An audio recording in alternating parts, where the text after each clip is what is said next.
Hi guys, Hail I'm here meets to everybody. This is MicheleMarieDalene. I just wanted to let people know Queen Elizabeth has passed away.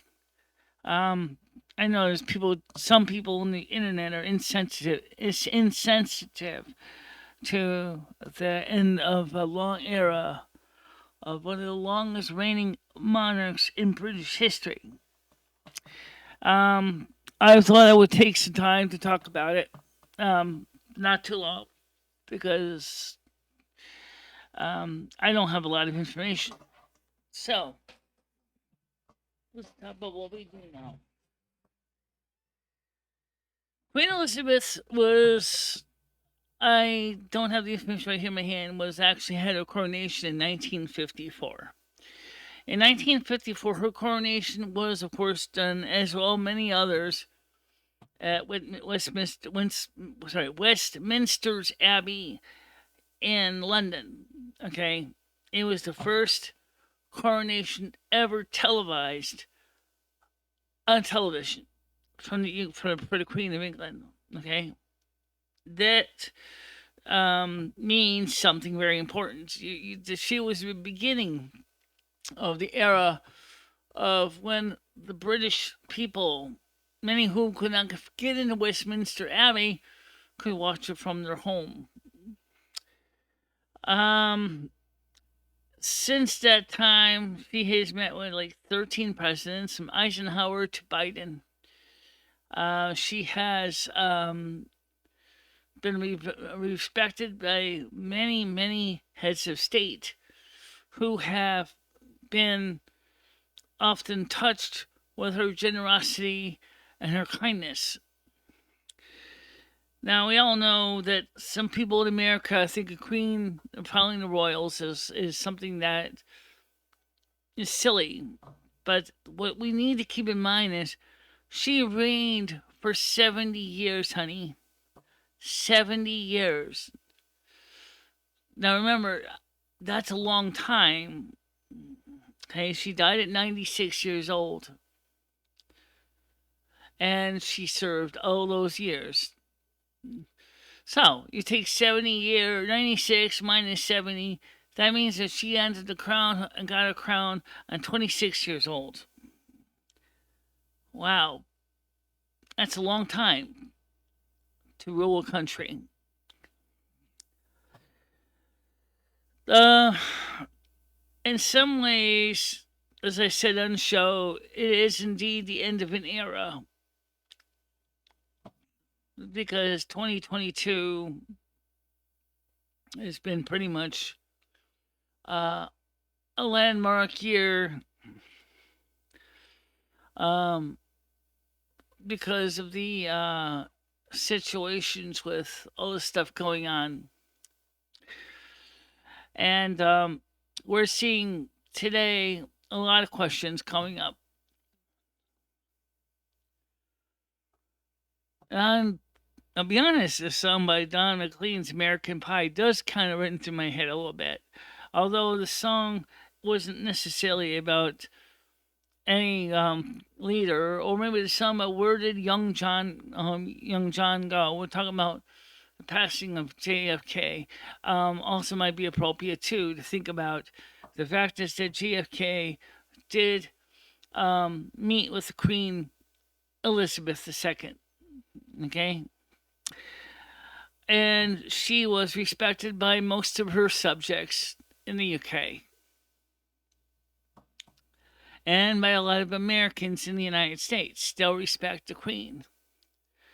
Of course, you know the Commonwealth is going to be mourning this passing away of the longest reigning monarch in the history of the Commonwealth. And I know the United States is not part of the Commonwealth, but you know, you got to give the woman respect for serving that long. I watched one of her speeches, Christmas speeches that she did, and it was very touching. And she talked about how her relatives were the first ones to bring the Christmas tree to England from Germany. Um, don't forget that Queen Victoria, as was well known for being at her time a trendsetter. Um, that was when the Victorian era clothing, Victorian era housing came into being. We still refer to houses from around 1840 to 1924 as Victorian, but we don't talk about houses after that, which would have been under King Edward II, as being Edwardian in the United States. For some reason, that is not talked about. So a lot of times the Victorian and Edwardian eras in the United States kind of blur together. But there is a difference. Okay. Well, the same was true here with Queen Elizabeth II. She was a leader at represents a time period of television and mass communications. Radio was already in existence, but it was television for the UK was just starting to become a thing, and she took advantage of that to have her coronation broadcasted to all British citizens on the BBC. That's just something important to remember. Today, we tend to forget how much 70 years have changed in time. For example, in 1954, we were still fighting the Vietnam War. It was just starting to get going. And yeah, it did start around then. But actually, it was at the time was an issue with France. Korean War that my father served in was already a thing. And my father was an infantryman in the Korean War in the U.S. Army. Sputnik 1956 was launched into space by the Russians.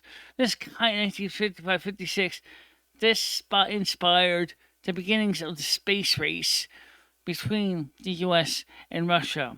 I remember the time of the Cold War was already in full swing.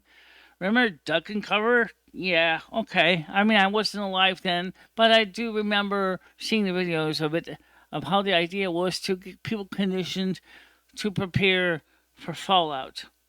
Sure, by today's day and age, such a concept is pretty dated, but that was also the beginning of using television for teaching and education, and yes, propaganda as well. Queen Elizabeth also embraced the modern technology such as YouTube and live streaming as well. That's important. She transitioned from just television to the mass media on YouTube and platforms like this. Quite a long reign of change.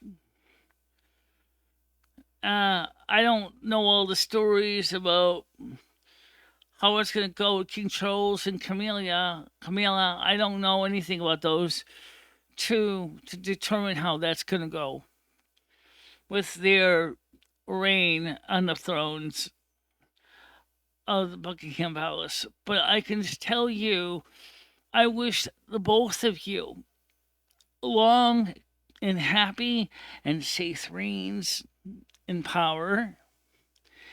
And may the times of King Charles be productive. May we can finally have some stability in the world. It's funny that the last one she appointed, given the keys to the role of Prime Minister, was Liz Truss. Liz Truss is a pretty strong person that believes in British sovereignty and British support being self-sufficient. So she actually decided that it's time to allow fracking again in the UK to become energy independent. It's going to take a while before they can start to rebuild power plants and to or restore ones that may still be around but may need to be updated to make it compliant with code. But the given the fact is that she is already on the ball. Hopefully, she can succeed. She was the last prime minister appointed by Queen Elizabeth II. I wish you luck, Liz. I really do.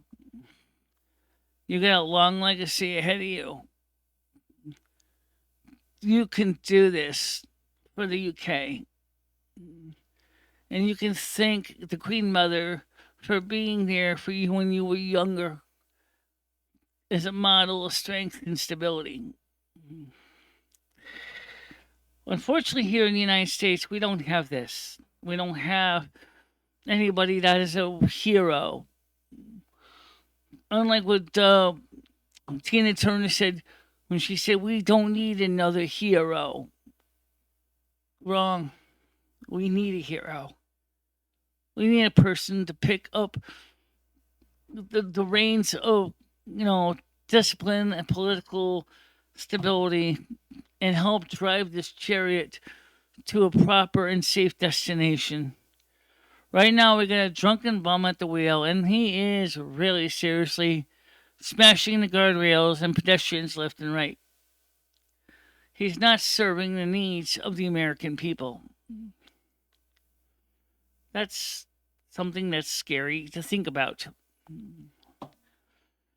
Why are we allowing this to happen? We do need another hero. We do need that. We do need stability in this world. Well, guys, that's it. I just thought I would take time to at least tell you what I had to feel. Have a nice day. See you in the morning. Bye bye.